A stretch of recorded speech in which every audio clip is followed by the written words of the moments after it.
Labas rytas. Keltis. Reikia keltis. Laikas keltis.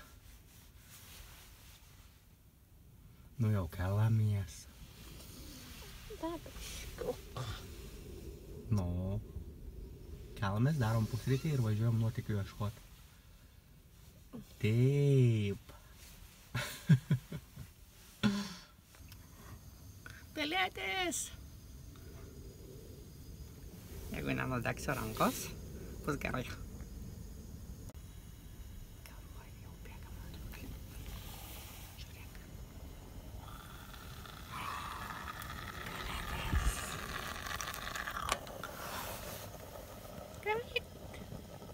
Jej!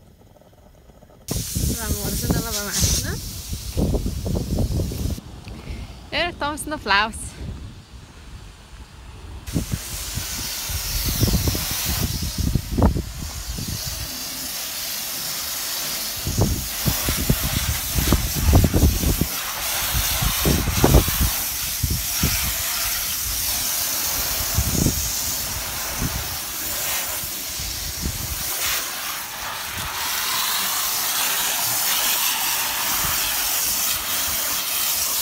Taip atrodo nešvari fosis.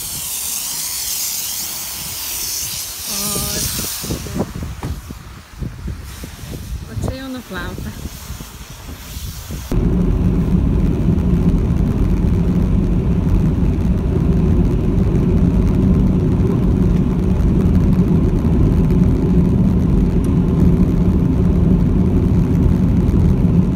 Važiuojam į mažą tokį miestuką pasižiūrėti. Tarp kalnų ir dabar pakeliau pravažiavom. Tokį vaizdą gražą.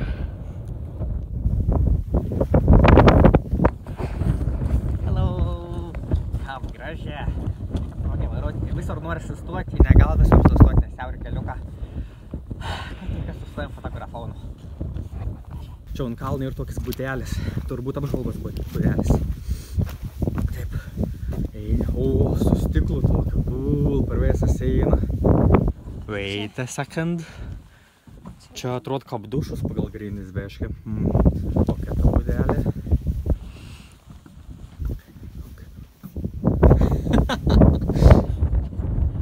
Cool. Tai ateini į tualetą, pažiūrėkim ar atrakinta. Užrakinta. Užrakinta, bet tai... Įsivaizduok, sėdi, darai rimtą reikalą. Ir su vaizdu į jūrą. Ir žiūri pro langą.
važiavom į Bjordor Fjord something.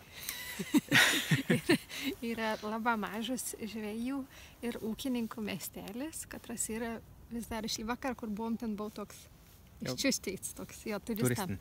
O čia grina žmonės, žvėjas tvarko savo įrungs visoks ir ūkininką tvarkosi. Ir dabar ir miestelė toks labai sens turf house apaugint žuolį namėlis. Ir čia ta moteris, katro įsigėjo to namėlį, vis dar vasarom čia gyvena. Gal labai įdomi, tas namėlis rūsti į toršulinį dėl vandens. Jo, toršulinį ir yra šildoms oil, tai žibalas, ne? Žibalų. Jis yra Elfo kalnas ir manoma, kad ten gyven Elfų ir fėjų karalienė. Ir labai keista, nes bažnyčioje ir paveikslas su to kalnu. Ir iš ano nuslėd Jėzus, bet dėl to keista, kad toks kaip ir kalnas mitologinis gal, o padarė krikščionišku. Ir dar rašė, kad elves are hidden people because of how hard it's to see them. Yeah. Obviously. Ir te pakščiam po kaimoką. Ir, sakėm, pažiūrėjom TripAdvisorio, buvo 2 kavinokis, kur galėjai kavos atsigerti. Tai tik 2. Ir abėdį buvo uždarytas. Tai galvojom, te vakščiam, jeigu te porotinė nusvakščiotumėm, vis žmonės labai kreivai mumis žiūrėtų, galvot, ko ne čia nori, ko ne čia daro. Tai turbūt panašiai ir jo, sakau, tu mane kur nors per pėjonės nušaustų harpūnų. O dabar važiuosim toliau iki Kriokliaus, nebeprisimint pavadinimų, žinau, kad baigas Fos. Nes turbūt Krioklys. Taip. Bet turbūt važiuosim kokius 2,5 valandos, gal 3, nes tas keliukas dabar reikės biškį grįžti.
ilgą važiavom ir atvažiavom į tokį kaip akmenų dykumą.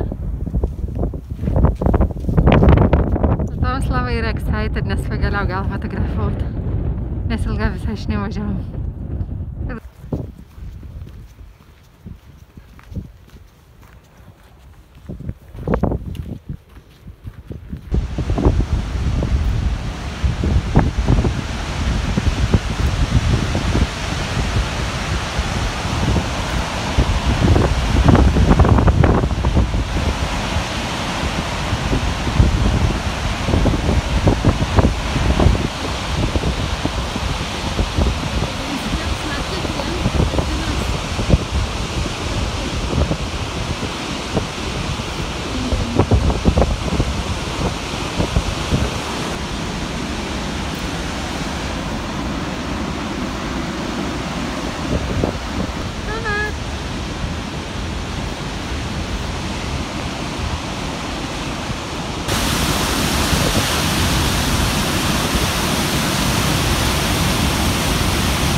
Vasedėlas su dešrelėm, grybais, pomidorais ir ožkos sūriu.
Atvažiavom prie ežero Myvatn ir išnuomavom kemper vietą.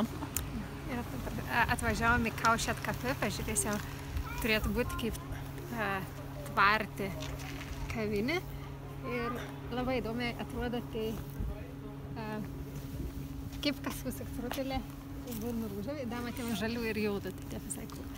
O ežeras ten, ir įdomiai atrodo, kad prie ežero visi lauką darbami. Ir gyvena avytis.